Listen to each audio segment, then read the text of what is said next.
Yesterday was World Smoke Free Day, and Associate Health Minister Nikki Wagner is encouraging New Zealanders to help their friends and family quit smoking.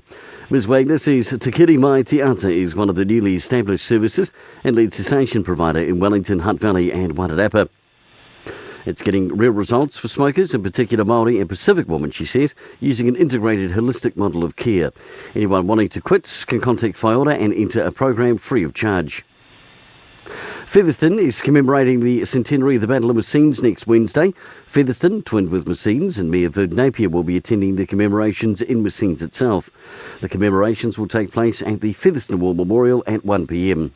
The Green Party candidate for Wairarapa, John Hart, has been named at number 14 on the party list.